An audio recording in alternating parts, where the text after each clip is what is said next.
Hola, ¿qué tal? Yo soy Luis Miguel Martínez Parente y estamos aquí en la Universidad Iberoamericana con el egresado Jorge Ramos, periodista y además escritor. ¿Su esposa cómo murió? Yo no estuve aquí. ¿Cómo muere? Ella llevaba 2 años de tener alguna enfermedad parecida a lo que era estos estertores, se fue el nombre de la... Si usted no hubiera querido Cedillo, no sale, presidente. Pero si el PRI se hubiera resistido, tampoco, ¿eh? In an interview you said that America doesn't torture. I didn't say we didn't torture. What I said You was said America doesn't torture. I've said repeatedly that America doesn't torture. Sit down. You weren't called. Sit down. Sit down. Sit down. Go back to Univision. ¿Qué le dirías a un joven que se te acerca y te dice voy a ser periodista? Primero, que se le va a pasar muy bien. Creo que es una profesión extraordinaria. Es una profesión que te obliga a ser rebelde y joven toda tu vida, que te permite conocer el mundo y que otros paguen por el boleto de avión. Lo más importante, que tenemos la obligación de cuestionar a los que tienen el poder. Para eso sirve el periodismo. Creo que entiendo el periodismo como un servicio social. Por supuesto hay que reportar la realidad tal y como es, pero nuestra obligación en la sociedad es hacer preguntas, buscar rendición de cuentas y poner contra la pared al presidente, al gobernador, al empresario, al sacerdote. Ese es nuestro trabajo. ¿Te consideras una persona más rebelde que valiente o las dos cosas? La gente no se da cuenta que muchas veces cuando hacemos televisión o cuando hacemos entrevistas nos ponemos tan nerviosos como cualquier otro, pero tengo como una prueba en la que me doy cuenta si la pregunta que estoy haciendo es una pregunta incómoda e importante. Cuando tú sabes que el corazón se te echa a correr y que empiezan a sudar las manos antes de hacer una pregunta, esa es la pregunta que tienes que hacer. ¿No hubo fraude en el 88? Cada vez que usted hace énfasis, veo que es un tema que ha revisado con cuidado, pero en este caso lo revisó incompleto. A ver qué faltó. Te sientes pésimo si acabas una entrevista y esa pregunta no te atreviste a hacer. Cuando entrevistas a alguien, ¿piensas que no lo vas a volver a ver y le quieres sacar algo que nadie ha sacado? No siempre, hay veces que haces entrevistas que solo necesitas información y vuelves a ver a esa persona, pero cuando es alguien con poder, en un momento histórico importante, relevante, pienso dos cosas. Primero, que si yo no hago esa pregunta, nadie más la va a hacer después. Es decir, no le echo la responsabilidad al que viene. Y luego, que nunca más volveré a ver a esa persona, de tal manera que no estás buscando acceso o no estás buscando aplauso o aprobación después de la entrevista. Hay algunos que regresan, pero hay casos de masoquismo en todos lados, ¿no? En marzo del 2009 le hice una pregunta sobre cómo había muerto su esposa. Lo que le sorprendió a muchos es que usted no me pudo decir de qué había muerto su esposa. Pues cómo no tener claro y conocer esto, simplemente fue un lapsus del que se valieron varios y hacer mofa y prácticamente una caricatura de lo que habíamos. ¿El silencio sería sinónimo de impunidad? El silencio es complicidad.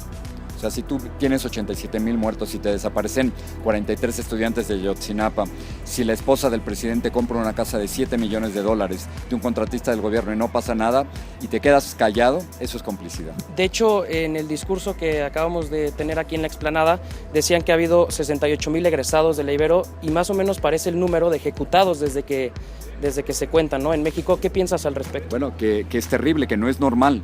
O sea, no podemos normalizar la violencia y la impunidad en este país. No es posible que nos maten 87,000 personas y que no pase nada.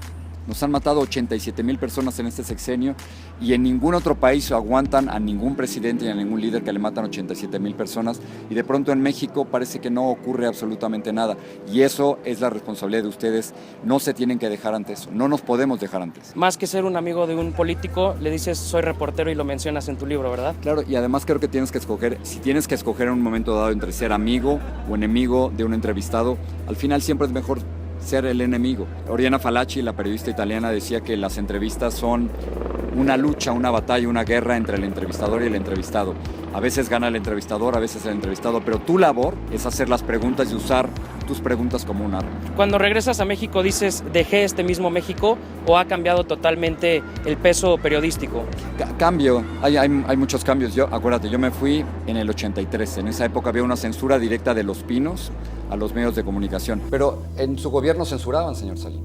Los periodistas que lo criticaban a usted perdían su trabajo. Había línea desde Los Pinos de decir que era su gobierno. Lo que había, sin lugar a dudas, era una manera en que buscábamos transmitir mejor nuestro mensaje. Y lo lograban, ¿no? Bueno. Todavía hay censura. El caso de Carmen Aristegui es el más claro. Hay censura de aquellos que tienen el poder y lo quieren seguir manteniendo frente a los que cuestionan todo lo que está ocurriendo. Y lo más peligroso para mí es darnos cuenta que que te siguen matando en México por ser periodista. En el sexenio de Peña Nieto llevamos 36 periodistas asesinados. Desde el año 2000, 109 periodistas asesinados. Es uno de los países más peligrosos del mundo para ejercer el periodismo y eso no debe ser así. En tu libro mencionas la generación de los millennials, Sí. cómo están reescribiendo las reglas. Después de este terremoto, ¿crees que estamos reescribiendo las reglas y que estamos construyendo un nuevo México, no solo físicamente, sino que una nueva construcción institucional podría ser? Bueno, me tocó verlos. Yo hasta hace poco mis hijos vivían en casa y eran millennials, trabajo con millennials todo el tiempo y no estoy de acuerdo con quienes describen a esta generación como apática o indiferente. Creo que el pasado terremoto ha demostrado lo que ustedes han hecho. Es una generación que duda de todo, cosa que me parece extraordinario porque para los periodistas eso es muy importante. Es una generación que están hartas de la desigualdad. Están buscando que no haya ninguna diferencia ni de género, ni de orientación sexual, ni por religión, ni por el color de tu piel, ni por tu cuenta de banco. Y sobre todo es una generación, mira cómo estamos haciendo la entrevista. Yo, para hacer esta entrevista hace 10 años hubiera necesitado 3 personas, 2 cámaras de televisión y ahora lo estamos haciendo a través de celulares. Saben manejar esto muchísimo mejor que nosotros, así que no nada más admiro lo que han hecho con el terremoto, sino que aprendo cada día más de ustedes y ustedes van adelante, les toca. Ahora, estás mencionando la tecnología. ¿Crees que nos arriesgamos a una desinformación o cuál sería el desafío de un nuevo periodista hoy en día? Bueno, a ver, primero es el desafío tecnológico. Quien no sepa usar las redes sociales, quien no sepa usar las tecnologías, los teléfonos, está totalmente perdido, ¿no? Y corren el riesgo de ser dinosaurios. Pero luego está el componente ético y moral. Yo entiendo el periodismo como contrapoder. Y si eres un periodista que solo está alabando al poder, yendo a las fiestas del presidente y a los bautizos del gobernador, solo dando la versión oficial, eso no es periodismo. Entiendo el periodismo de nuevo contra aquel que siempre está del otro lado de los que tienen el poder. Y por último, me gustaría que les dijeras a los jóvenes de hoy, ¿qué consejo les das para construir un mejor país?